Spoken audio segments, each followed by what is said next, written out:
Sports tonight के page पे जुड़ रहे हैं। एक ऐसे खेल जगत से जुड़े हुए व्यक्ति, यदि हम उनका जीवन देखें तो किसी फिल्म के नायक की तरह उनका जीवन है, एक फिल्म के कलाकार की तरह उनका जीवन है। और जिस प्रकार से उन्होंने, यदि हम कहें, भारतीय बॉक्सिंग को एक नया आयाम दिया है, नए ऊंचाइयों पर ले गए हैं, और भारतीय तिरंगे को जिस प्रकार से उन्होंने पूरे विश्व के समक्ष लहराया है और अपनी एक अनोखी छाप छोड़ी है सारे विश्व जगत पर। और यदि हम कहें हमारे इस नायक की, तो हमारा ये नायक रिंग के मैदान पर विपक्षियों के साथ डटा रहा, जमा रहा, बना रहा, और रिंग के बाहर भी तमाम लोगों के साथ जीवन के उन तमाम पहलुओं पर डटा रहा, जमा रहा, लड़ता रहा। हमारा ये योद्धा जिन्होंने एक नई ऊंचाइयों को छुआ है, सबसे पहले हम उन्हें आमंत्रित कर रहे हैं स्पोर्ट्स टुनाइट के इस पेज पर। नमस्कार मनोज कुमार जी, बॉक्सर भारतीय टीम के। नमस्कार मनोज जी। मनोज जी, हमारी आवाज आ रही है अब तक? नमस्कार। बिल्कुल आ रही सबसे है। पहले कैसे हो? सबसे पहले तो आपके आपके माध्यम से सभी देशवासियों को मेरी नमस्कार, राम राम। जी। मैं अच्छा हूँ, आप बताइए। बस बस, हम भी यहाँ पर अच्छे हैं, और हम सोच रहे हैं, हम ईश्वर से यही कामना करते हैं कि आप अपने सपरिवार सकुशल रहें, अच्छे रहें, और इस संकट की घड़ी में जब पूरा विश्व जूझ रहा है, तब आप सुरक्षित रहें। करोड़ों आपके चाहने वालों की यही आशा है, यही दुआ है ईश्वर से। मनोज जी, हम आपसे बात करेंगे खेल जगत के तमाम उन विषयों पर। और यदि आपके बारे में सबसे पहले हमारे तमाम चाहने वाले, आपके तमाम चाहने वाले, आपके करोड़ों फैंस ये जानते हैं कि आपकी तमाम जो उपलब्धियां हैं, या आप 2 बार ओलंपिक के लिए क्वालिफाई कर चुके हैं, जा चुके हैं। यदि हम कहें तो जिस प्रकार से आपने ओलंपिक में एक योद्धा की तरह लड़े विपक्षी खिलाड़ियों के साथ, कॉमनवेल्थ गेम में आपने 2 पदक हासिल किए हैं। 2010 में आपने गोल्ड मेडल जीता है, 2018 के कॉमनवेल्थ में आपने ब्रॉन्ज मेडल जीता है, दोहा की यदि बात कहें तो वहां पर भी आपने बेहतरीन काम किया है, और एशियन चैंपियनशिप में भी आपने जिस प्रकार से पदक हासिल किए हैं, और कई पदकों की बात कहें तो आपके नाम पर घरेलू प्रतियोगिताओं में और अंतरराष्ट्रीय प्रतियोगिताओं में कई पदक, यदि हम कहें तो 50 से भी ज्यादा पदक आपके नाम पर, स्वर्ण पदक हैं, रजत पदक हैं, और कांस्य पदक आपके पास हैं। लेकिन इन तमाम पदकों में से सबसे ऊपर पदक भारतीय तिरंगा, जिसे आप पूरी आन बान और शान के साथ लहराते हैं। और हम सलाम करते हैं अपने तमाम करोड़ों फैंस की ओर से आपको, आपके इस जज्बे को, और आपके इस जो आपने पूरी, यदि हम कहें 23 वर्ष का आपका एक लंबा अमेचर बॉक्सिंग में कैरियर रहा है, और कोई भी दूसरा योद्धा इतनी बड़ी लड़ाई अब तक लड़ी नहीं है बॉक्सिंग के रिंग में विपक्षी खिलाड़ियों के सामने। तो एक बहुत बड़ा, यदि हम कहें, आपका जो रिंग के अंदर एक युद्ध रहा है विपक्षी खिलाड़ियों के साथ, बहुत ही बढ़िया रहा है। तो हम आपसे बात करेंगे कुछ खेल जगत के बारे में, आपके घरेलू प्रतियोगिता के बारे में, और अंतरराष्ट्रीय प्रतियोगिता के बारे में। लेकिन सबसे पहले मनोज जी, हम ये जानना चाहेंगे कि आप हरियाणा के, यदि हम कहें, कैथल जिले के एक छोटे से गांव से ताल्लुक रखते हैं, वहां से उठकर अंतरराष्ट्रीय स्तर तक आप पहुंचे हैं। तो सबसे पहले हम ये जानना चाहेंगे कि आपने बॉक्सिंग की शुरुआत किस प्रकार से की?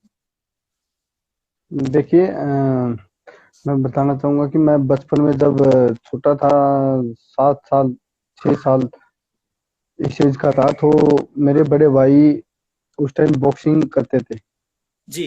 तो म- मुझे और मेरे दूसरे जो रियल ब्रदर हैं, उन हम दोनों को बड़े भाई साथ में ले जाते, जो मेरा जुड़वा ब्रदर है, हम दोनों को साथ में ले जाते थे, तो ग्राउंड में ले जाते थे। वो बॉक्सिंग करते रहते थे, हम उन्हें देखते रहते थे। हाँ। तो ऐसे करते करते मैं एथलेटिक का शौकीन हो गया, एथलेटिक करता रहता था। दूसरे भाई जो हैं, वो जूडो करते रहते थे, जूडो में अच्छा। चले गए थे, जूडो ज्वाइन कर लिया था उन्होंने। तो फिर ऐसे करते करते मैं बड़े भाई की नकल करता था। जब वो बॉक्सिंग, जब ग्राउंड में कोई नहीं आता था, तो हाँ। किट बैग, पंचिंग बैग होता है जिसपे मुक्के मारते हैं बॉक्सर, वो अच्छा। ऊपर टांगने के लिए एक हुक होता है, हुक में अटका के फिर वो कंधे पे बिठा के वो हुक कटवाया करते थे, क्योंकि हाइट छोटी रह जाती थी उनकी। तो ऊपर हुक लंबाई पे था काफी, हाँ। पंचिंग बैग टांगने के लिए। तो हाँ। नीचे जब उसको लटकाते थे, उसको वहां पर टांगने के लिए, तो फिर हाँ, मेरा यूज होता था, मैं कंधे पे बैठकर बड़े भाई के और उसको ऊपर हुक को ऊपर लटकाता था।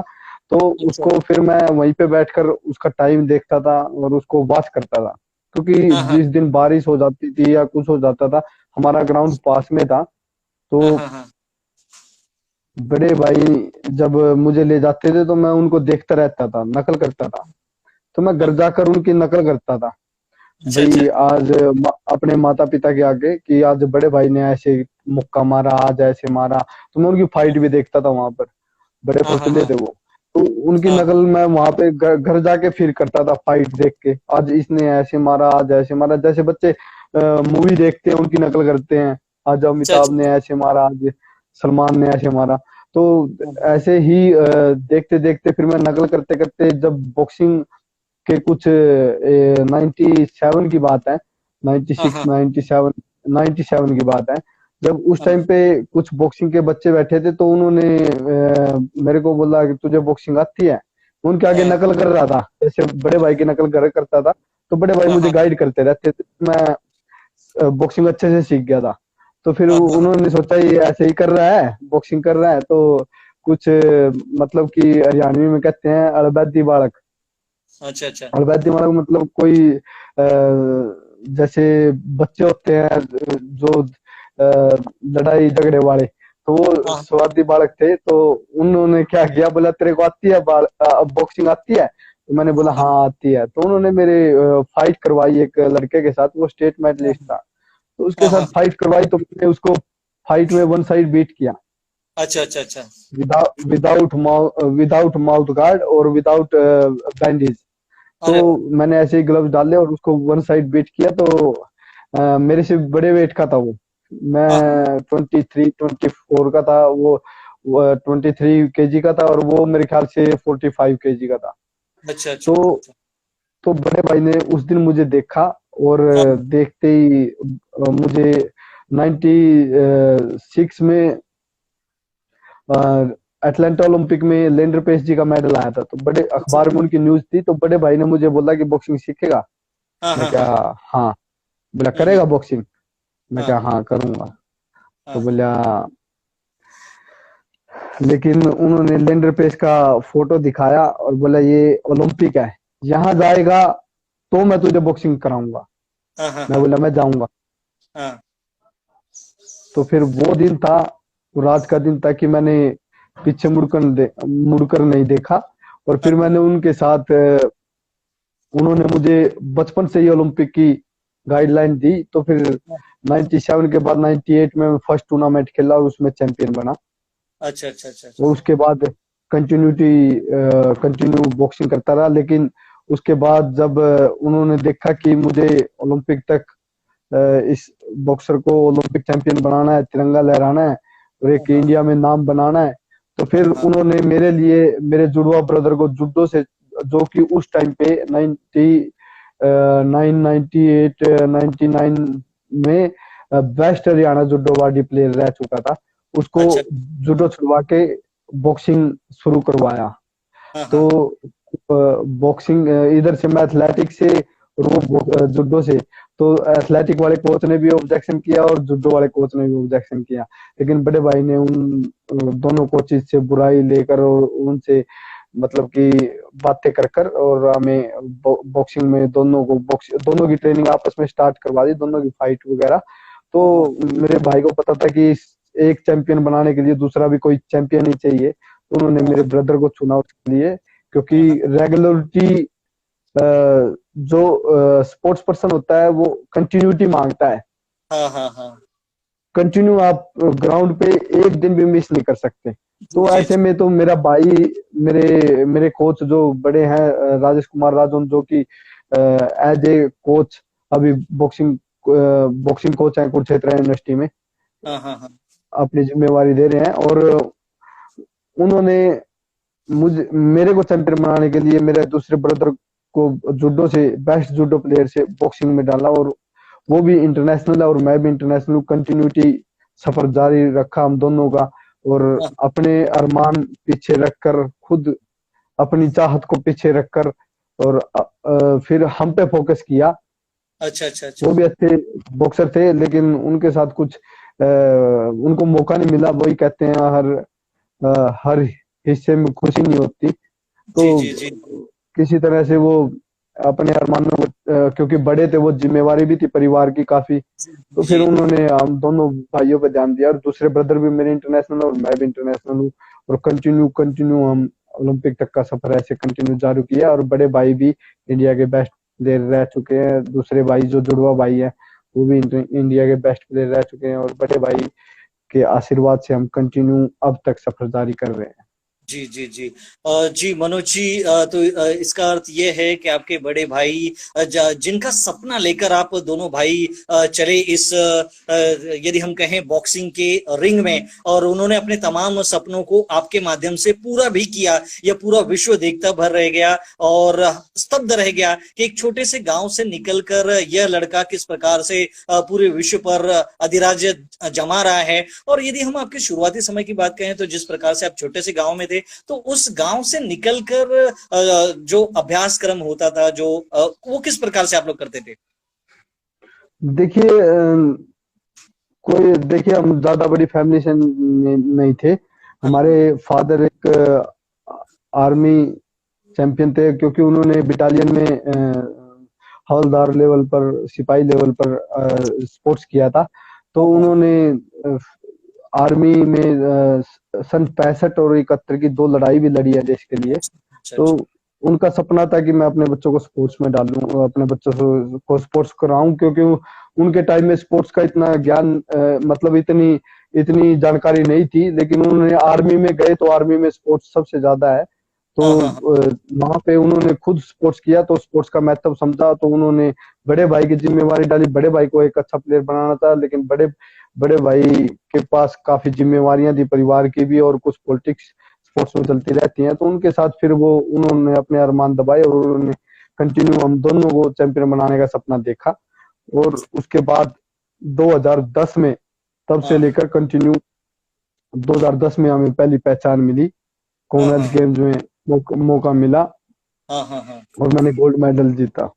जी जी जी। उस समय बड़े भाई India team, junior India team के साथ अच्छा अच्छा। कोचिंग दे रहे थे। तो मनोज जी, आपने कॉमनवेल्थ गेम में जो 2010 में न्यू दिल्ली में हुआ था, वहां पर आपने गोल्ड मेडल जीता है। लेकिन उसके पूर्व ये हम जानना चाहेंगे कि जो राष्ट्रीय प्रतियोगिताएं होती हैं, राज्य स्तर की प्रतियोगिताएं होती हैं, आपके प्रदेश की प्रतियोगिताएं, और नेशनल लेवल की जो चैंपियनशिप होती है, उसमें आपने बहुत सारे पदक हासिल किए हैं। तो हमारे तमाम चाहने वाले यही, आपके चाहने वाले यही जानना चाहेंगे कि उन पदकों का क्रम कैसे और कब शुरू हुआ? देखिए, 98 में पहला गोल्ड मेडल था। उसके बाद मैं कंटिन्यू नेशनल खेला 99 में। 99 के बाद फिर 2000 में फिर हरियाणा चैंपियन बना। फिर मैंने नेशनल में सिल्वर मेडल लिया।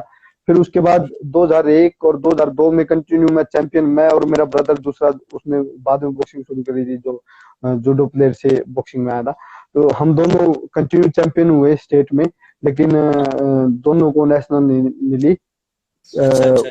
एज ग्रुप और काफी, मतलब कि पॉलिटिक्स काफी होती है स्पोर्ट्स में, तो दोनों चैंपियन थे, लेकिन नेशनल नहीं मिली। 2 साल इंतजार किया।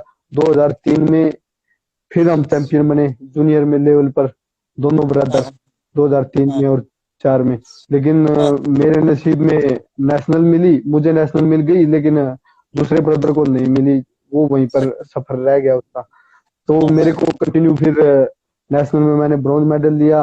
फिर कंटिन्यू 2003 में जीतने के बाद फिर 2000 में फिर मैंने मेडल जीता। फिर कंटिन्यू मैं हाँ। सीनियर हुआ, 2005 में फिर मैंने मेडल जीता। अच्छा। 2006 में फिर मैंने मेडल मैंने जीता। 2006 में एशियन गेम्स का एक बड़ा खेल मुझे मिला, एशियन हाँ गेम्स। हाँ उसमें मैंने हाँ। पहली 2 फाइट जीती, जिसमें मैं क्वार्टर फाइनल तक पहुंचा। और क्वार्टर फाइनल में मैं ओलंपिक चैंपियन से, उस समय के जो वर्ल्ड चैंपियन थे कंटिन्यू मेरे वेट के, उनसे हाँ। लॉस्ट हो गया था। उसके बाद ओह। फिर मैंने हार नहीं मानी। कंटिन्यू 2007 में फिर मैंने नेशनल गेम्स गुवाहाटी के अंदर खेला मैं, वहां पर हाँ मैंने गोल्ड मेडल जीता। उसके बाद हाँ फिर एशियन चैंपियनशिप हुई उलान बतौर में 2007 में, फिर मैंने ब्रॉन्ज मेडल जीता। लेकिन हाँ उसके बावजूद भी मुझे जो हरियाणा का गौरव अवार्ड होता है, भीम अवार्ड, वो उससे मुझे सम्मानित नहीं किया गया। लेकिन कंटिन्यू फिर मैंने हार नहीं मानी, मेरे कोच मेरे साथ थे। फिर मैंने कंटिन्यू रखा अपना गेम। मेरे कोच, मेरे बड़े भाई मेरा हौसला अफजाई करते रहे, मेरा परिवार मेरे साथ खड़ा रहा। फिर 2008 में मुझे एक बड़ी जीत और बड़ी पहचान मिली। 2008 में मैंने राष्ट्रमंडल खेलों के सिल्वर मेडलिस्ट, राष्ट्रमंडल चैंपियनशिप के बेस्ट प्लेयर को 2008 में मैंने हराया रिंग में, नेशनल के अंदर, नेशनल चैंपियनशिप के अंदर। फिर मैं चैंपियन बना। तो सोम बहादुर पुन बॉक्सर थे वो, और बहुत अच्छे हाँ पुराने हाँ हाँ, जी जी। बाद हाँ हाँ, मुझे 2010 तक कंटिन्यू कोई मौका नहीं मिला, लेकिन फिर भी मेरे हौसले बुलंद रहे और अच्छा। मैं हार नहीं मानी मैंने। और मेरे कोच मुझे मोटिवेट करते रहे, तो कंटिन्यू फिर सफर जारी रहा। 2010 तक मुझे कोई टूर्नामेंट नहीं मिला, कोई मतलब कि मौका नहीं मिला इतना अच्छा कि मैं अच्छा। एशियन चैंपियनशिप 2009 की या फिर कॉमनवेल्थ चैंपियनशिप, कोई टूर्नामेंट नहीं मिला, जबकि मैं चैंपियन था और एक ऐसे अच्छा। प्लेयर को हरा कर आया था हाँ हाँ, जो कभी हारा नहीं किसी से। तो जी जी। लेकिन फिर भी मेरे हौसले बुलंद रहे। एक कोच ने, एक सीनियर कोच ने, मैं नाम नहीं लेना चाहूंगा, उन्होंने मुझे हाथ पकड़ के बोला, जब मैं चैंपियन हो गया आया और कुछ मौका नहीं मिला मुझे, तो हाँ हाँ, उन्होंने बोला कि बॉक्सिंग होती है, ठीक है, नहीं अपना नौकरी कर लो। तो मैंने उनका हाथ पकड़ कर गुस्से में बोला कि यार दिल्ली अभी बहुत दूर है, कॉमनवेल्थ हाँ चैंपियनशिप मेरे हाथ पे गई है, लेकिन हाँ कॉमनवेल्थ गेम्स मैं ही खेलूंगा और गोल्ड जीतूंगा। हाँ तो उसके बाद फिर मैंने, जब मुझे अचानक से मौका मिला, जब दूसरे लड़के की परफॉर्मेंस नहीं आई, तो फिर मुझे 2010 कॉमनवेल्थ गेम्स का मौका मिला। हाँ उसमें हाँ, मैंने गोल्ड मेडल जीता। जी जी और जी। जीतने के बाद फिर मुझे एशियन गेम से अनदेखा किया गया। अरे, 2010 के एशियन गेम से अनदेखा हाँ किया हाँ गया। हाँ हाँ उसके बावजूद फिर मैंने हिम्मत नहीं हारी, 2011 की एशियन चैंपियनशिप से फिर मुझे अनदेखा किया गया। हाँ हाँ हाँ लेकिन मैंने 2011 के एंड में, अक्टूबर के महीने में, फिर वर्ल्ड चैंपियनशिप थी ओलंपिक क्वालिफाई के लिए, उसमें मैंने हाँ हाँ, सबसे पहले क्वालिफाई किया ओलंपिक के लिए। और मैं ओलंपिक क्वालिफाई करने के बाद फिर मेरे बड़े भाई ने बोला, देखो तेरी मेहनत और जीत के आगे हाँ, हर किसी को हारना पड़ा और अब तू ओलंपियन हो गया। तो फिर उसके अच्छा। बाद फिर 2012 के बाद फिर कंटिन्यू 2010 से मुझे अर्जुन अर्जुन अवार्ड से अनदेखा किया गया, मेरे कोच को द्रोणाचार्य अवार्ड से अनदेखा किया गया, लेकिन फिर भी हमने हार नहीं मानी, कंटिन्यू रखा सफर। अगर हम उस हार अगर हम वहां पर अपना दिल छोड़कर बैठ जाते तो शायद वहीं पर रुक जाते, लेकिन हमने हार नहीं मानी, कंटिन्यूटी रखी, मेरे कोच ने हाँ भी और मैंने भी। हमने कंटिन्यूटी रखी और 2012 में ओलंपिक में पहली फाइट में मैंने एशियन एशियन चैंपियन को हराया, जो कि हाँ हाँ हाँ तुर्कमेनिस्तान का था। और हाँ हाँ हाँ, सेकंड बाउट में एक विवादित मामले में विवादित बाउट रही थी मेरी, उसमें मैं जी जी जी। हार गया था वर्ल्ड नंबर 1, जो उस टाइम लंदन के लोकल बॉय आए थे, लंदन के अंदर ही हाँ ओलंपिक हो रही थी। तो हाँ, वो लंदन मुकाबला मैं ओलंपिक। चीटिंग से हार गया था। बिल्कुल बिल्कुल बिल्कुल। तो उसके बाद फिर मैंने हार नहीं मानी। अर्जुन अवार्ड के लिए फिर जब हमने हर जगह पर वो किया, मतलब हर जगह पर रिक्वेस्ट की, लेकिन नहीं मिला, तो फिर 2013 में फिर एशियन चैंपियनशिप में मैंने मेडल जीता, लेकिन हाँ हाँ उसके बावजूद भी अनदेखा किया गया। फिर 14 में फिर मुझे 2010 से 14 तक सब्र किया मैंने, और मेरे कोच ने, ना ही उनको द्रोणाचार्य अवार्ड के लिए आज तक समझा गया, मुझे उस टाइम अर्जुन अवार्ड के लिए नहीं समझा गया। तो फिर मेरे कोच ने 2014 में जब स्पोर्ट्स मिनिस्ट्री से और सबसे बात की, लेकिन कोई आश्वासन वहां से नहीं मिला, पॉजिटिव रिजल्ट, तो फिर हाँ उन्होंने कोर्ट केस किया और कोर्ट केस से मुझे अर्जुन अवार्ड लेना पड़ा। हाँ। तो एक और लंबी लड़ाई। वो भी बिल्कुल बिल्कुल बिल्कुल। जी उसके जी, बाद फिर हमने क्योंकि हार नहीं मोस्टली मानी। आप एक लंबी लड़ाई आप लड़ते हुए नजर आए, रिंग के अंदर भी और रिंग के बाहर भी, क्योंकि जिस प्रकार से 2012 के लंदन ओलंपिक में हुआ वो सभी ने देखा है। तो मनोज जी, इस इन बातचीत के क्रम के दौरान एक छोटा सा सवाल ये भी उठता है, जिस प्रकार से आपने राष्ट्रीय यदि हम कहें प्रतियोगिता में लगातार चैंपियन बन रहे चैंपियन को रिंग के अंदर हराया, और लंदन में भी जाके जिस प्रकार से वर्ल्ड नंबर 1 के सामने आप एक कड़ी यदि हम कहें टक्कर दी, तो जब ऐसे खिलाड़ी रिंग के अंदर एक खिलाड़ी के सामने आते हैं तो उस समय क्या कुछ चलता है दिल के अंदर, दिमाग के अंदर और अपने ग्लव्स के अंदर? देखिए, हमने तो बचपन से हमारे कोच ने एक ही बात सिखाई है, मेरे कोच, मेरे बड़े भाई ने, आत्मविश्वास, दृढ़ जी। निश्चय, हाँ। अनुशासन, समय का हाँ। महत्व, जी जी। मेहनत करना, दूसरों का आदर करना, हाँ हाँ हाँ। जरूरतमंद की मदद करना, हाँ। ऐसे संस्कार मेरे कोच ने मुझे दिए हैं। तो हाँ। देखिए, जब जीवन एक बार जिसने उन्होंने मुझे सिखाया है कि जिंदगी में एक बार जीवन मिलता है, और हाँ। जिस दिन हाँ। जन्म होता है इंसान का, उसी टाइम से संघर्ष शुरू हो जाता है। हाँ। हाँ। हाँ। लेकिन एक संघर्ष ही ऐसा है, मेहनत ही ऐसी है जो संघर्ष को कामयाबी में बदल सकती है और खुशी में बदल सकती है। तो जी जी जी। यही कहानी रही मेरे कोच की, जो सिस्टम से बाहर लड़ते रहे और मैं रिंग के अंदर लड़ता रहा।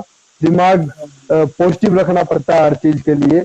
बहुत सी बातें और बहुत से ख्याल आते हैं, लेकिन आपके दिमाग अगर संस्कार अच्छे हैं और माइंड पॉजिटिव है, तो आप जिंदगी में किसी चीज से पीछे नहीं हट सकते और किसी भी जंग से लड़ने में पीछे नहीं हटेंगे। हाँ। हाँ। हाँ।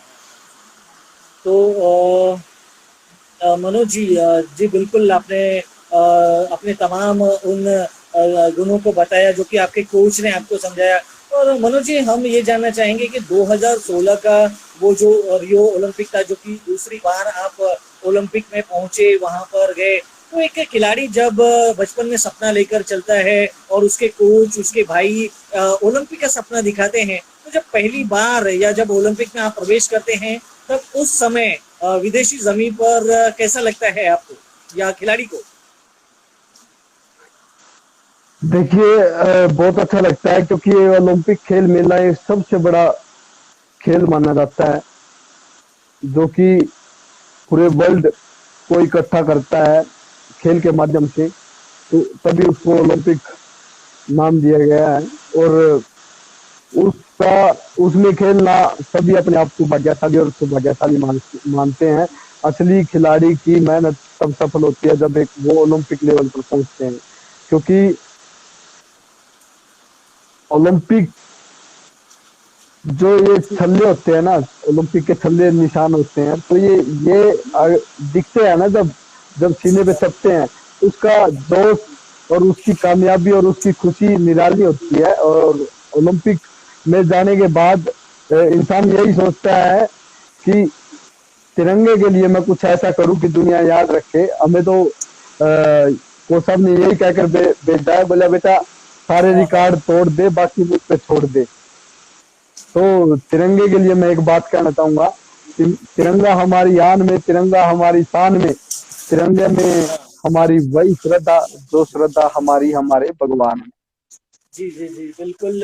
तो भारतीय तिरंगा जो आप पूरी बेहतरीन अंदाज में पूरे विश्व के सामने लहराते हुए नजर आए, और पूरा आत्मविश्वास जिन्होंने जो कि आपने झोंक दिया, और करोड़ों भारतीयों का यदि हम कहें सपना लेकर आप ओलंपिक के अंदर पहुंचे थे।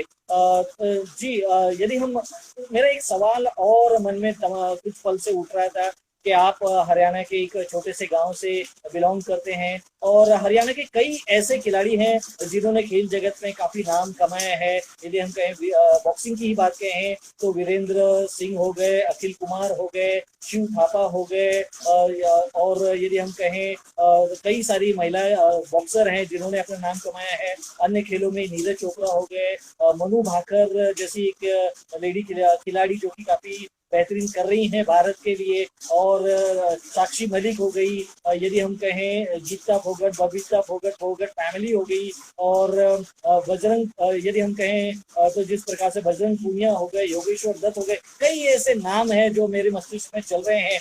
तो हरियाणा की माटी में ऐसा क्या है जो कि पूरे विश्व के सामने और भारत के सामने इतने बेहतरीन खिलाड़ी आ रहे हैं? देखिए, हरियाणा में बचपन से ही सभी ज्यादातर किसान होते हैं। हाँ तो जी जी। किसान वहाँ माटी के साथ जब खेत में मिट्टी के साथ जब वो मेहनत करता है तो उसको पसीना बहाने की आदत ऐसी होती है, उसको मेहनती बोला जाता है। तो जी मेहनत जी के बिना कुछ भी संभव नहीं है। तो जी। मेहनत उनको सिखाती है कि मेहनत, देखिए मेहनत से ही जज्बा आता है। आप किसी भी फील्ड में मेहनत करोगे तो जी। मेहनत से उठकर ही हर चीज की कामयाबी मिलती है। तो हाँ हाँ। हरियाणा में तकरीबन यही है कि हरियाणवी लोग मेहनत करके खुश होते हैं और मेहनत ही उनका परिणाम बदलते देती है। और आज का परिणाम आप देख लोगे कि ओलंपिक में एक तरफ हरियाणा है, एक तरफ पूरा इंडिया है जो जी जी। क्वालिफाई करते हैं, क्योंकि हरियाणा के लोग किसान लेवल से बचपन में खेती की मेहनत करते हैं और उसके बाद जब उनको कोई मार्गदर्शन मिल जाता है, चाहे वो आर्मी का हो चाहे वो खेल के मैदान का हो, तो उसमें वो कामयाबी लेने के लिए अपना तन मन धन पूरा न्यौछावर करते हैं और दिल से मेहनत करते हैं। जी जी जी। बिल्कुल मनोज कुमार जी, और एक सवाल ये चल रहा है मेरे में, 23 साल से लगातार आप हमेशा बॉक्सिंग कर रहे हैं रिंग के अंदर, और सभी के सामने एक आदर्श है, एक उदाहरण है। तो आपने एक लंबा करियर आपका रहा है बॉक्सिंग के क्षेत्र में। तो यदि हम बात कहें आपसे कि आपने क्या कुछ बदलाव देखा है बॉक्सिंग में उन शुरुआती पलों से लेकर अब तक। देखिए, मैं बताना चाहूंगा कि अभी तो थोड़े स्पॉन्सर आने शुरू हुए हैं। हाँ हाँ। जब खिलाड़ी जब तक कुछ नहीं होता तब तक हाँ। उसको कुछ नहीं मिलता। जी जी लेकिन एक कामयाबी के बाद उसको सरकार की और जो स्पोर्ट्स मिनिस्ट्री है सारी व्यवस्था मिल जाती है। जी जी। लेकिन ग्राउंड लेवल पर हम कहीं ना कहीं अभी भी पीछे हैं। अच्छा। तो मैं यही कहना चाहूंगा, देखिए मैं बताऊंगा आपको कि मैं इतना लंबा खेला, 2012 में ओलंपिक लेवल तक सफर करने के बाद भी मुझे एक 2012 में ओलंपिक क्वालिफाई करने के बाद एक स्पॉन्सर मिला था ओजीक्यू। लेकिन 2014 में जब मैंने स्पोर्ट्स मिनिस्ट्री के खिलाफ केस किया जब अर्जुन वार्ड के लिए, तो वो भी अपने हाथ पीछे खींच गए।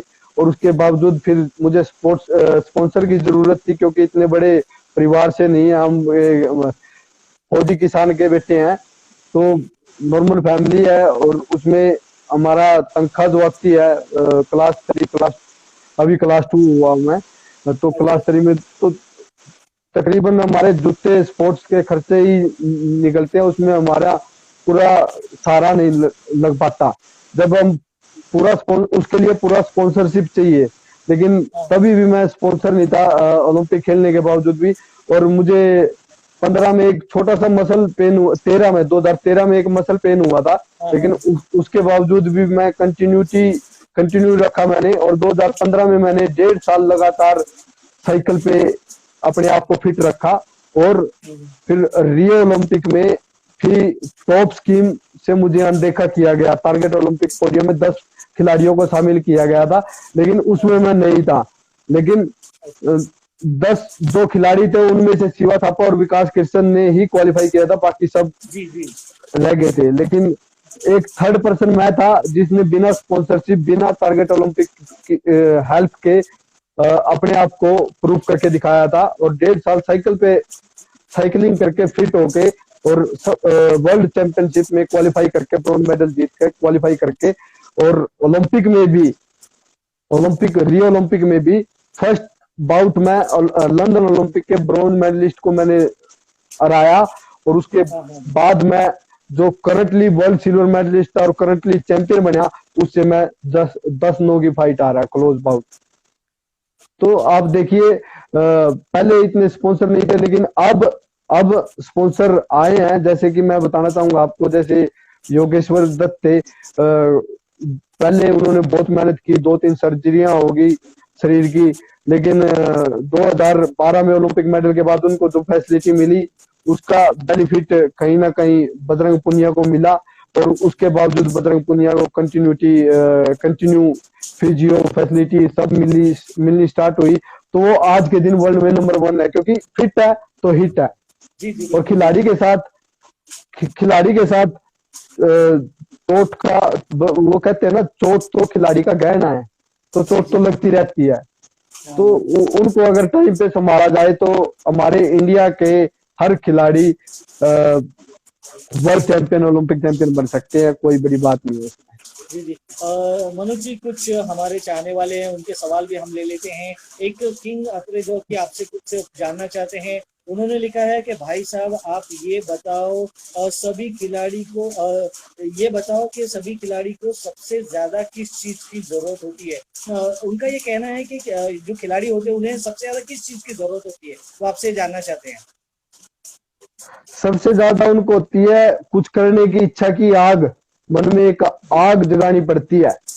जी वो इंसान, वो आग ऐसी होनी चाहिए कि आपको ना सोने दे ना जागने दे, हर टाइम बेचैनी रहे इस शरीर में। जी जी तो जी, वो बिल्कुल। आग होती है, वही आग है जो आपको कहीं ना कहीं कामयाबी में आपका मतलब कि आपको और आपके परिवार को एक दिन मान सम्मान के साथ आगे बढ़ा सकती है। जी जी, बिल्कुल बिल्कुल बिल्कुल मनोज जी, और कहते भी यही हैं कि सपने वो नहीं होते हैं जो आपको सोते हुए आते हैं, सपने वो होते हैं जो आपको सोने नहीं देते। और आपने अपने और आपके परिवार के और सभी लोगों के सपने को साक्षात्कार किया है। और जिस प्रकार से अभी हम बात कर रहे थे कि किस प्रकार से आप जूझते हुए सभी के साथ इस सिस्टम के साथ लड़ते हुए आगे की तरफ बढ़ रहे हैं, तो जब आप और एक खिलाड़ी सिस्टम के साथ लड़ता है, तो जो एक मेंटली डिस्टर्ब कोई भी खिलाड़ी हो, वो एक इंसान होता है, मेंटली डिस्टर्ब होता है, तो किस प्रकार से मेंटली प्रिपरेशन की आवश्यकता होती है एक खिलाड़ी को इन तमाम युद्ध के लिए लड़ने के लिए। देखिए, सबसे पहले तो खिलाड़ी के साथ जो उसका परिवार है उसको जी पूरा जी, कोऑपरेट बिल्कुल। करना पड़ता है। जी क्योंकि जब खिलाड़ी परेशान है हर तरफ से, तो उसको सिर्फ उसके अपने ही सहारा दे सकते हैं। जी, अगर बिल्कुल। उनको उसके उसके परिवार उसके ऊपर मोटिवेशन के लिए साथ खड़ा है तो हाँ। बच्चा कभी हार नहीं मानेगा। जी जी, बिल्कुल। और तो इस मोटिवेशन के लिए मैं एक बात कहना चाहूंगा। हाँ असफलता, हाँ। इंसान बच्चा जब पैदा होता है तो जी गिर गिर कर खड़ा होता है, खड़े होकर फिर वो ठोकर खा खा के फिर वो चलना सीखता है। तो जी उसके जी लिए मैं जी एक बात कहना चाहूंगा, असफलता एक चुनौती है, जी असफलता एक चुनौती है, इसे जी स्वीकार करो। जी क्या कमी रह गई देखो और सुधार करो। जी जब तक ना सफल हो नींद चैन को त्यागो तुम, संघर्ष का मैदान छोड़कर मत भागो तुम। जी, कुछ बिल्कुल। किए बिना ही जय जयकार नहीं होती, कोशिश जी, करने वालों की कभी हार कभी नहीं हार होती। नहीं होती। जी, बिल्कुल, बिल्कुल मनोज कुमार जी, आपने बिल्कुल सही लाइनें इस समय दी है आपके तमाम चाहने वालों के लिए। और यदि हम आपसे बात कहें, तो हम ये जानना चाहेंगे मनोज कुमार जी, आपका वो यादगार मैच कौन सा है जो कि आपके दिल में, दिमाग में बस गया हो? देखिए, एक तो मेरा यादगार मैच सबसे पहली जीत जो कि 2010 में मैंने वर्ल्ड के वर्ल्ड मेडलिस्ट वर्ल्ड जी मेडलिस्ट को मैंने फाइनल में हराया था, वो जी। सबसे गोल्ड मेडल के लिए। तो वो अच्छा मेरा अच्छा। सबसे यादगार लम्हा है, क्योंकि एक 96 95 96 में मैंने एथलेटिक की, फिर उसके बाद 97 से कंटिन्यू बॉक्सिंग कर रहा हूँ। तो जी 2010 में कहीं जाकर मुझे एक पहचान मिली, जिसके जी बावजूद मैं जिसके जिसके बाद मैं अपने आप को एक बॉक्सर मनोज कुमार कहने में जी खुशी महसूस करता हूँ। जी तो जी। वो यादगार मैच 2010 कॉमनवेल्थ गेम्स का फाइनल मुकाबला था, जिसमें अच्छा इंग्लैंड के अच्छा। बॉक्सर जो कि वर्ल्ड मेडलिस्ट थे, जिनको मैंने वन साइड हराया। जी, बहुत लंबे गैप के साथ, यदि हम कहें अंकों के अंतर से आपने उन्हें हराया था। और एक बात मनोज कुमार जी, हम आपसे ये जानना चाहेंगे कि वो कौन सा खिलाड़ी है जिसे आप रिंग के अंदर अब भी टक्कर देने के लिए, यदि आपका कहें दिल दिमाग जोश और पूरा ये आपके वही, यदि हम कहें कि कौन सा ऐसा खिलाड़ी है जिसे आप टक्कर देना चाहेंगे अब भी? देखिए, रिंग में मनोज कुमार की एक ही पहचान रही है कि मुझे जिसके साथ मैं लड़ता हूं, मैं कभी ये नहीं देखता कि कौन बॉक्सर है, क्या जी नाम है, किसका क्या है। वो ना ही जी मुझे याद रहता किसके साथ मैं लड़ा था, बाय फेस शक्ल देखने के बाद मैं मेरे को चेहरा पहचान में आता है कि हाँ ये बॉक्सर है। मैं नाम से जी जी किसी को याद नहीं रखता। यही मेरी जी खासियत है कि मैं किसी को ना ही किसी को, क्योंकि दो हाथ मेरे हैं, दो हाथ सामने वाले के हैं। जी ना ही बिल्कुल मैं किसी को टफ समझता, ना ही किसी को आसान समझता। मैं रिंग में अपना मेहनत का जलवा दिखाता हूँ, उसके बाद जी जो मुझे रिजल्ट मिलता है मुझे खुशी होती है, चाहे वो हार हो चाहे वो जीत हो। क्योंकि जी हार है तो जीतने के लिए और ज्यादा मेहनत करनी पड़ेगी, जीत है जी तो उसको खुशी के साथ, खुशी के पलों के साथ ही अपने अंदर समाया जाता है। जी जी जी बिल्कुल। मनोज कुमार जी, हम आपसे ये भी जानना चाहेंगे कि एक खिलाड़ी के लिए यदि हम कहें शारीरिक परिश्रम, एक्सरसाइज और जो डाइट होती है, जो खान पान होता है, वो किस प्रकार से महत्वपूर्ण होता है, उपयोगी होता है, उसके बारे में कुछ बताएं।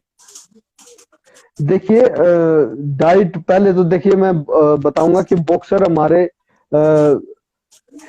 इतनी फैसिलिटियां स्टार्टिंग से नहीं थी। 2010 में जब फर्स्ट टाइम इंडिया के अंदर कॉमनवेल्थ गेम्स हुए, तब जी जाके जी खिलाड़ियों को फिजिकल फिटनेस ट्रेनर इन सब का पता चला। जी लेकिन जी डाइटिशियन, उससे पहले क्या था, बच्चे ऐसे ही, मैं खुद हूँ, हम्म, भूखे मरते रहते थे और अपना वेट मेंटेन करते रहते थे और खेलते रहते थे, तो उससे इंजरियां आने के काफी चांस रहते हैं। हाँ हाँ हाँ जी तो डाइटिशियन बहुत बड़ी हेल्प करता है। डाइटिशियन से पूछकर, अपने ब्लड टेस्ट करवाकर उसके अकॉर्डिंग डाइटिशियन बताता है कि आपको क्या डाइट फॉलो करनी है। अगर जी मैं जी बोल दूं, लेकिन देखिए बहुत से रीजन होते हैं। एक अच्छे खिलाड़ी को क्या पता किसी चीज से इन्फेक्शन हो, वो मेरे कहने से वो चीज खा ले और उसका कुछ उल्टा हो जाए।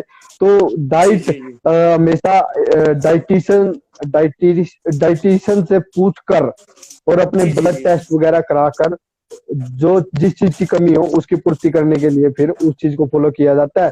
बाकी भाई हमने तो बचपन से देसी बंदे रहे हैं और देसी खाना वाना है, तो जी हमने तो बचपन से अपने अंदर जुनून को ही, अपनी भूख और अपनी प्यास सब कुछ जी जी समझा है। जी जी बिल्कुल बिल्कुल। हरियाणा के लोग और वहाँ के लोग जिस प्रकार से देसी खान पान को विशेष महत्व देते हैं, वो तो सभी जानते हैं। मनोज कुमार जी, हम आपसे ये भी जानना चाहेंगे कि आपने हाल ही में आपके भाई ने मिलकर जो एकेडमी ओपन की है, वहाँ पर किस प्रकार से वो एकेडमी इस समय कार्यरत है और आगे की क्या योजनाएं हैं उस एकेडमी को लेकर। देखिए अभी वर्ल्ड लेवल की बनाने की इच्छा है उसमें। जी जी तो वर्ल्ड लेवल जैसी हम बना सकते हैं वैसी बनाना, कंटिन्यू काम जारी है। लेकिन बीच में लॉकडाउन के कारण अभी काम रुक गया, थोड़ा सा काम बाकी है। थोड़ा सा बिजली और एडजस्टमेंट और थोड़े गेट कमरे वगैरह सब कुछ, सब हॉस्टल रेडी है, लेकिन थोड़ा सा हाँ हाँ काम बाकी है। तो लॉकडाउन के बाद धीरे धीरे उसको सारा काम सबमिट करवा के, सारा कुछ तैयार करके जल्दी शुरू करने की कोशिश है। और हमारी कोशिश रहेगी कि उस एकेडमी को एक वर्ल्ड लेवल की कराएं, वर्ल्ड लेवल की जी जी एकेडमी बनाएं। और क्योंकि वर्ल्ड लेवल की बनाने के लिए काफी समय लगता है, क्योंकि अभी तो जी जी मेहनत से सभी भाइयों ने जितने पूंजी कमाई थी उससे खुद ही जमीन खरीदी और जी खुद ही उसको उसमें जितना बजट था हमारे पास उसके अकॉर्डिंग हमने जितना बना सके उतना बनाया है। लेकिन जी हमारी जी कोशिश रहेगी, अगर कहीं से डोनेशन वगैरह मिलता है या हाँ कुछ हाँ हेल्प मिलती है तो उसको हम वर्ल्ड लेवल की बनाएं, ताकि वहां से वर्ल्ड चैंपियन, ओलंपिक चैंपियन बने बच्चा। हाँ हाँ।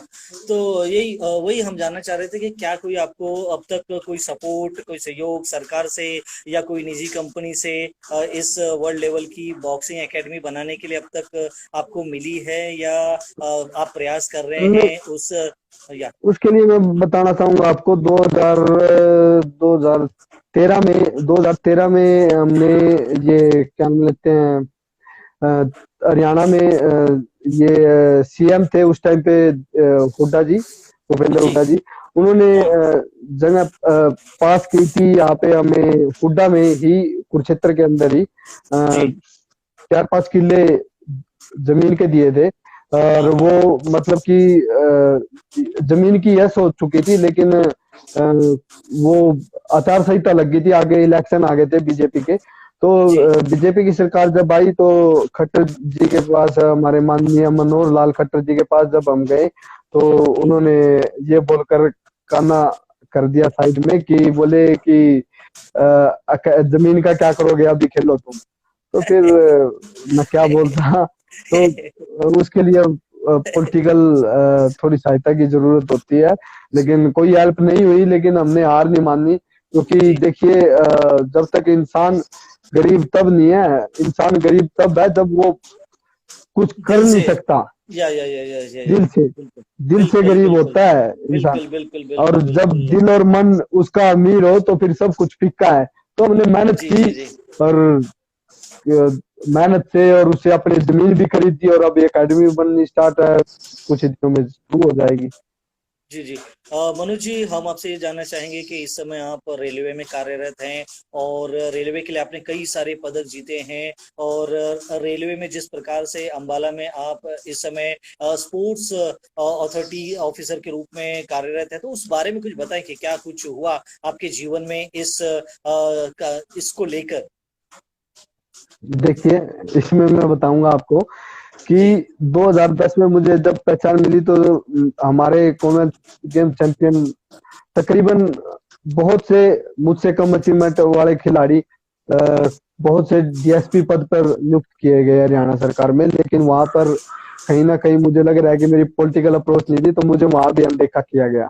तो जी, उसके जी, लिए जी। मैंने अभी कोर्ट केस 2017 में किया था, अच्छा, जिसकी अच्छा, अच्छा। चंडीगढ़ में अपनी चंडीगढ़ में कोर्ट केस किया था, जिसकी जज साहब ने हरियाणा गवर्नमेंट पर 10,000 रुपए जुर्माना भी लगाया था एक पेशी पर। अच्छा, अच्छा। लेकिन उसके बाद हाँ, तारीख तारीख पे तारीख मिलती जा रही है, लेकिन इंसाफ नहीं मिला अभी तक, कंटिन्यू जारी है। अच्छा, अच्छा, अच्छा, और अच्छा, अच्छा। हम हाँ, रेलवे की बात करें तो इंडियन रेलवे में क्लास 3 से क्लास 2 का कोई सिस्टम नहीं था। खेल पॉलिसी में सिर्फ 3 ही प्रमोशन मिल सकते थे। पॉलिसी चेंज हाँ। कराने के लिए मैंने रेल मंत्री के जो पीएस थे प्रवीण गदेड़ जी, उनसे मिला मैं। और जब अच्छा, रियो अच्छा। ओलंपिक के बाद सभी खिलाड़ियों को सम्मानित करने लगे, तो मैं स्टेज पर चढ़ गया और मैंने हाँ। बोला कि मैं अपनी बात रखना चाहता हूँ। तो तब मैंने सबके जी, सामने बोला कि 3 और 13 में अंतर होना चाहिए। एक ओलंपियन खिलाड़ी को भी आप क्लास 3 दे रहे हो, और एक जी, स्टेट सिल्वर जो जूनियर लेवल पे नेशनल खेलता है, उसको भी आप क्लास 3 हाँ। दे रहे हो। तो जी, एक जी, जी, ओलंपियन हमें दुनिया को सेलिब्रिटी के तौर पर, कहीं पे हमें सेलिब्रिटी के तौर पर चीफ गेस्ट बुलाती है, लेकिन आप लोग हमें क्लास 3 की जॉब दे रहे हो।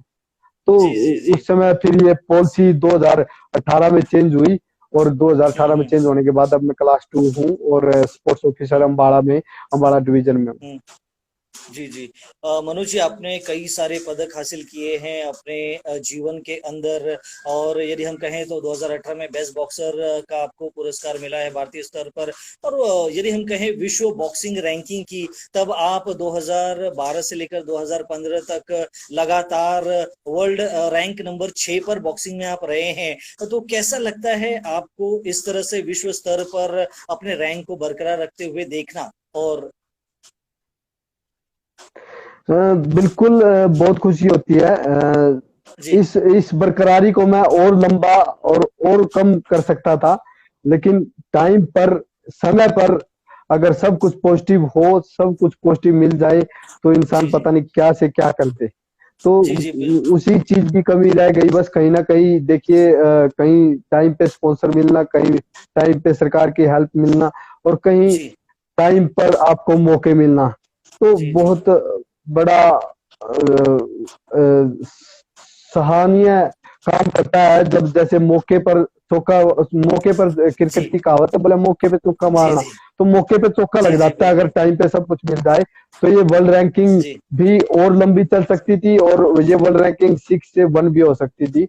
और जी, लेकिन अभ्यास जारी है, कंटिन्यू मेहनत कर रहे हैं, भगवान देखते हैं क्या करता है। जी, जी, जी, जी, जी। मनोज कुमार जी, हम आपसे एक चीज और जानना चाहते हैं। आप अपने बड़े भाई, आपके कोच, जो कि लगातार आपके साथ हर मुकाबले में बने रहे, चाहे वो रिंग का मैदान हो या रिंग के बाहर का मैदान हो, दोनों ही मैदानों पर उन्होंने आपके साथ खड़े रहकर डटकर जो भूमिका अदा की है, वो तो अतुलनीय है, असराहनीय है। और आप उनके बारे में कुछ बताएं अपने दर्शकों को, अपने चाहने वालों को। देखिए उन्होंने बहुत मेहनत की है, अपने अरमान हमें देखे हैं। जब उन्होंने 95 में बॉक्सिंग की थी स्टार्टिंग, लेकिन 2000 कंटिन्यू 97 में एक हरियाणा के अंदर चैंपियनशिप हुई थी जिसमें उन्होंने नॉर्थ इंडिया के जूनियर नेशनल के बेस्ट प्लेयरों को हराया था। लेकिन जी उसके बावजूद भी कहीं ना कहीं खेल में सिफारिशें चलती हैं, तो सिफारिश के न होने के बावजूद उनको अनदेखा किया गया, और उसके हम्म, बावजूद फिर उन्होंने कंटिन्यू रखा अपने आप को, लेकिन मौके नहीं मिल पाए। और जब तक सीनियर की बात करूंगा मैं, मेन मुकाबले सब जूनियर में आपको एक सीढ़ी मिल जाती है पहली स्टेप रखने को, तो उसके बाद आप हम्म, सीढ़ी पर सीढ़ी टू सीढ़ी पांव रखकर आगे ऊपर बढ़ सकते हैं। तो सब जूनियर में उनको मौका नहीं मिला, लेकिन सीनियर में फिर उन्होंने अपने आप को प्रूव किया। 2003 में सीनियर स्टेट में फिर चैंपियन हुए, जब जहां पर मिनी क्यूबा कहने वाले भिवानी के अंदर ही हरियाणा स्टेट टूर्नामेंट था, जिसमें 11 वेट कैटेगरी थी उस टाइम पे, और 11 में से 10 गोल्ड मेडल भिवानी के बॉक्सरों के थे। इकलौता एक हरियाणा से अनदर स्टेट का अनदर डिस्ट्रिक्ट का अगर गोल्ड मेडल था तो वो बड़े भाई का था, राजेश कुमार का, जी जी जिन्होंने जी। उस टाइम पे गोल्ड मेडल जीता। लेकिन उसके बावजूद भी उनको मौका नहीं दिया गया। फिर हम्म, उसके बाद उन्होंने अपना कंटिन्यूस भविष्य हमें देखा। क्योंकि परिवार बड़ा था और जिम्मेवारियां थी, तो जी कंटिन्यू उन्होंने हम पर ध्यान दिया। दो भाई हम इंटरनेशनल हैं, बाकी 4-5 नेशनल लेवल के हैं, खुद भी बड़े भाई इंटरनेशनल लेवल के कोच हैं। और जी कंटिन्यू घर से ही 8 बॉक्सर, जिसमें से 2 इंटरनेशनल, बाकी सब राष्ट्रीय स्तर के। तो उन्होंने हार नहीं माननी, हमें हमेशा लड़ना सिखाया है। जी हमने जी हमेशा छत्रपति शिवाजी महाराज, जी भगत सिंह, जी नेपोलियन, इनकी जी हिस्ट्री पढ़ाई है कि हमें जज्बा और उत्साह इतना बढ़ा है, बचपन से ही आग लगाई है सीने में, कि उत्साह इतना बढ़ाया है कि हाँ चंद्रगुप्त, जी इनकी कहानियां हमें किससे सुनाए हैं, और इनका हम्म, मोटिवेशन देकर हमें एक पॉजिटिव ऊर्जा बनाई, और हमारा लक्ष्य हमें बिल्कुल पास दिखाया। जी क्योंकि जी जिंदगी में कुछ भी असंभव नहीं है, जी हर जी जी चीज संभव है। जी उन्होंने हमें बचपन से ही सिखाया कि लहरों से डर कर नौकाएं पार नहीं होती, कोशिश करने वालों की कभी वालों की हार कभी नहीं हार होती। नहीं। उन्होंने जी हमें मेहनत करना सिखाया। बोला तन जुदा हो सकता है लेकिन मन जुदा हो नहीं सकता, मेहनत से जी बड़ा कोई खुदा नहीं हो सकता। देखिए मैं आज जो कुछ भी हूँ उन्हीं की बदौलत हूँ, क्योंकि जी उन्होंने मुझे तो कंटिन्यू रखा। जब से उन्होंने Kurukshetra university boxing coach join किया, तब से कुरुक्षेत्र यूनिवर्सिटी की मैन हो चाहे वुमेन हो, दोनों जी टीमें नेशनल चैंपियनशिप इंटरनेशनल चैंपियनशिप में गोल्ड मेडल लेकर आती है, जी जी चैंपियनशिप जी के साथ। जी जी जी। तो और अ, आपने महिला बॉक्सर की भी बात की है, जिस प्रकार से यदि हम कहें कुरुक्षेत्र की महिला बॉक्सर्स ने यदि हम कहें खेलो इंडिया यूनिवर्सिटी गेम में जिस प्रकार से पहले पायदान पर रही पूरे भारत के अंदर, और जिस प्रकार से मेडल्स उन्होंने हासिल किए हैं, उसके बारे में कुछ आप कहना चाहेंगे? बिल्कुल देखिए, उसके बारे में मैं यही कहना चाहूंगा कि अब कि उन्होंने कंटिन्यू इतना अच्छा सफर रखा है। उनको आज तक द्रोणाचार्य अवार्ड से अनदेखा किया गया है। जी जी तो जी जी अभी बिल्कुल। कुरुक्षेत्र यूनिवर्सिटी में स्पोर्ट्स ऑफिसर, उनकी प्रमोशन भी होनी है, जैसे सभी को प्रमोशन मिलता है। तो मैं चाहूंगा हाँ कहीं ना कहीं सरकार, हरियाणा सरकार उनको प्रमोशन देकर उनको गौरव हासिल करवाए, क्योंकि उन्होंने जो मेहनत की है देश के लिए, वो जी खाली जी नहीं जानी चाहिए। उनको कहीं ना कहीं गौरव महसूस होना चाहिए। तो मैं सरकार से अपील करता हूँ आप लोगों के माध्यम से कि उनको प्रमोशन भी जल्द ही दिया जाना चाहिए, और द्रोणाचार्य अवार्ड भी जल्द ही दिया जाना चाहिए, जी जी जी अनदेखा ना किया जाए। जी जी बिल्कुल। जिस प्रकार से मेहनत उन्होंने की, परिश्रम उन्होंने किया, और तमाम खिलाड़ियों को बनाने में उन्होंने जी जान लगा दी है, और विश्व के सामने, भारत के सामने उन्होंने बहुत ही बेहतरीन खिलाड़ियों को दिया है, तो उनकी अनदेखी निश्चित ही होनी नहीं चाहिए। और सरकार और तमाम खेल जगत से जुड़े हुए लोग उन्हें उनके मुकाम तक पहुंचाए, और जो उन्हें यदि हम कहें उन्हें पद मिलना चाहिए, उस पद भारत तक उन्हें पहुंचाए, यही हम आशा करते हैं। और यदि हम हम कहें मनोज कुमार जी, जो आने वाले नए खिलाड़ी हैं जो खेल रहे हैं, उनसे आप क्या कुछ कहेंगे बॉक्सिंग के रिंग के बारे में और रियल लाइफ के बारे में, मैसेज आपका? उनसे मैं यही कहूँ, उनके लिए मेरा यही मैसेज है कि लगे रहो कंटिन्यू, जी क्योंकि एक दिन में तक तो ताज नहीं पलटते, एक दिन जी में परिणाम नहीं मिलता। जी मेहनत करते रहिए, जी सफलता जरूर मिलेगी। जी जी जी जिंदगी हर कदम एक नई जंग है, जी और इसे जीतना कोई बड़ी बात नहीं है। जिंदगी जी हर कदम एक नई जंग है, जीत जाएंगे हम।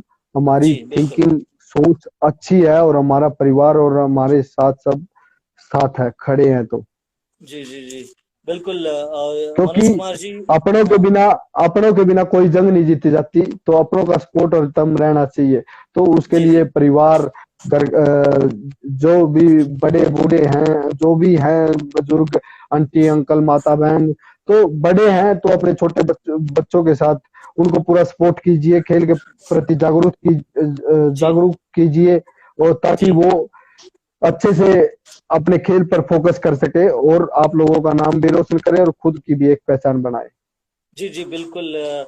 यही आशा है आपकी, और आपका मैसेज भी यही है कि सभी बच्चों को उनके माता पिता उनको खेल के प्रति जागरूक करें और एक नई ऊंचाइयों तक ले जाएं। मनोज कुमार जी, यदि आपके मन में और कुछ है, किसी के लिए संदेश या कोई कुछ आपके मन में जो इस समय चल रहा हो, वह आप हमारे साथ साझा कर सकते हैं। मैं एक बात कहना चाहूंगा, जी जो देश में नेगेटिव, देखिए, हर भूखे इंसान को सिर्फ रोटी से मतलब है, जी उसको कोई बिल्कुल। मतलब नहीं है। देखिए, मैं सोशल मीडिया पे देखता हूँ ज्यादातर जातिवाद, कास्टिज्म, इन सब की जी बातें करते रहते हैं। जी मैं जी बिल्कुल। उनको बताना चाहूंगा कि देश के लिए पता नहीं किस धर्म के, किस जाति के लोगों ने जी अपनी जान दी है देश को जी जी आजादी बिल्कुल दिलाने में, और देश बिल्कुल की बिल्कुल। पहचान में। पुराने पुराने योद्धा देश के लिए कुर्बान हुए हैं।